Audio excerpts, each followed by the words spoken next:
Great Lakes Prepping here with your weekly prepper report for the week of January 17th, 2021.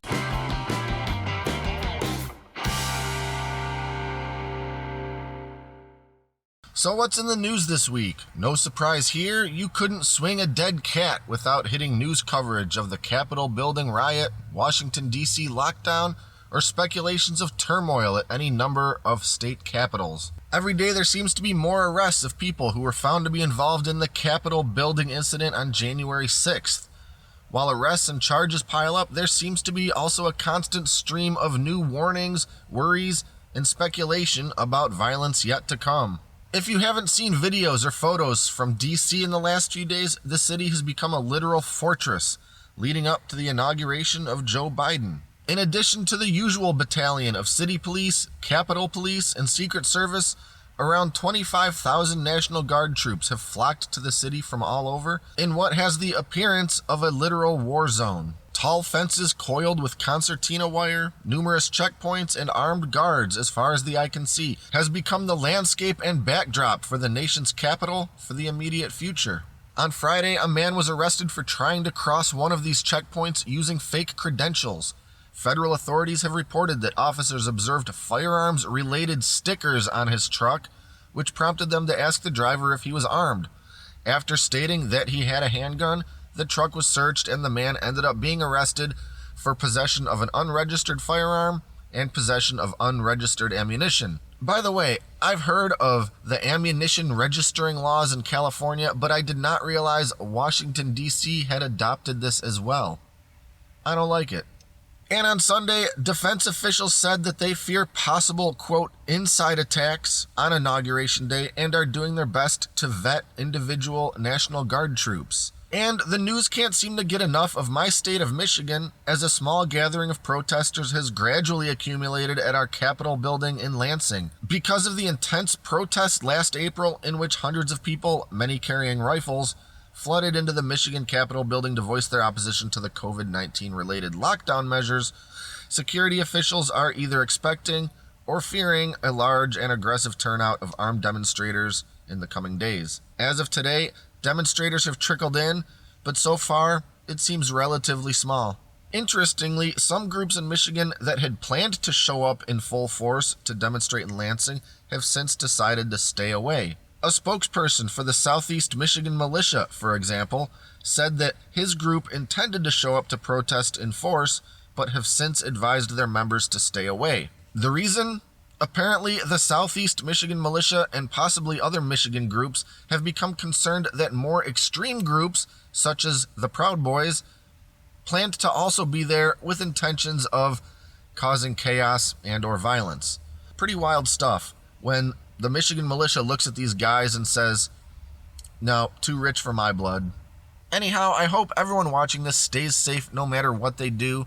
Of course, I recommend staying far away from the scenes that have high risk of chaos or violence. But if you're heading down to protest at your state's capital, stay safe and use your head. It doesn't help anybody if you're shot or in prison. Let's move on and talk about the supply chain. Of course, there are still ongoing issues with the COVID vaccine supply and distribution. I think we all knew that this would be a major cluster from the beginning, and it's bound to stay that way for a while.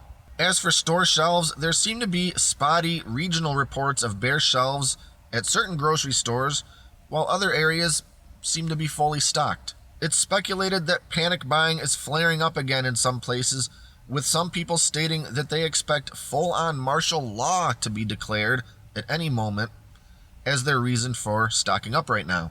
Several categories of food items were among the reported items out of stock at several Midwest and Northeast grocery stores. I don't know.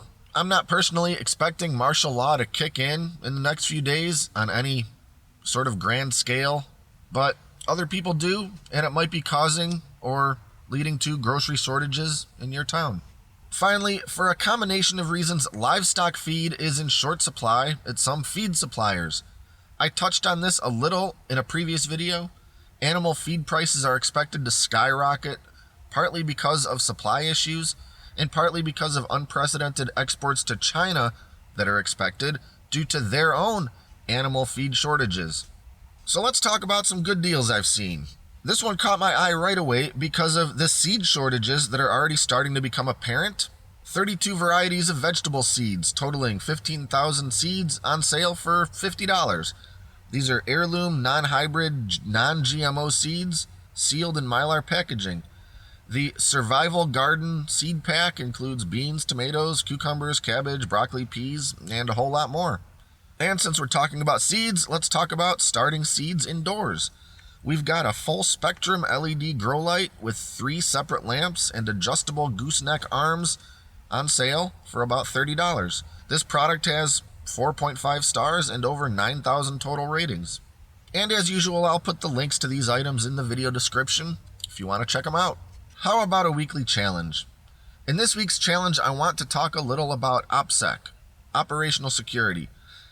This is a really weird time to be a prepper. The last 12 months have been a roller coaster. For years, preppers were just sort of fringe weirdos who stock up on food while having sort of the perception of maybe some marginal crossover with survivalists or anti-government types.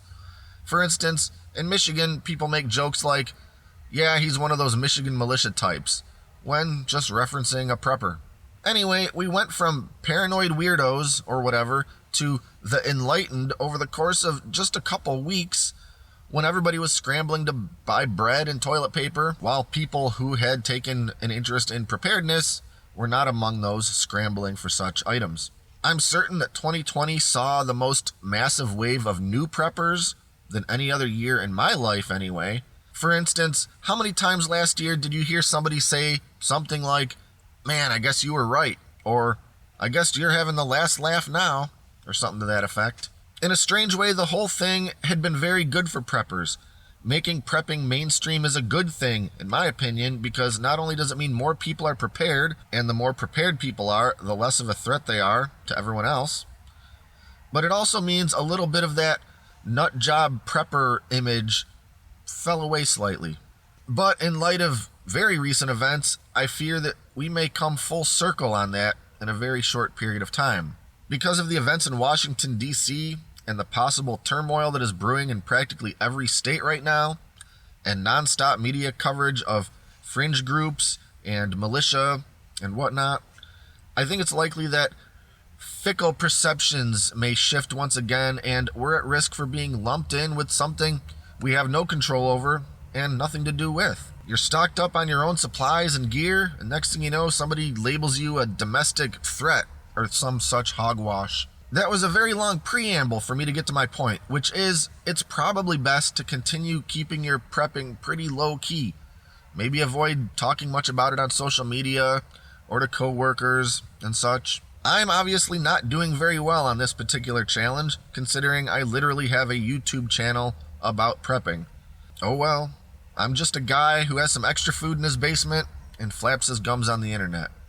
So that's it. This has been your weekly prepper report for the week of January 17th, 2021. And as always, we'll end the video with a little something to cleanse our palates. That's right, dog videos. And if you have a dog video you'd like me to show at the end of an upcoming video, send me a link to download it at greatlatesprepping@gmail.com.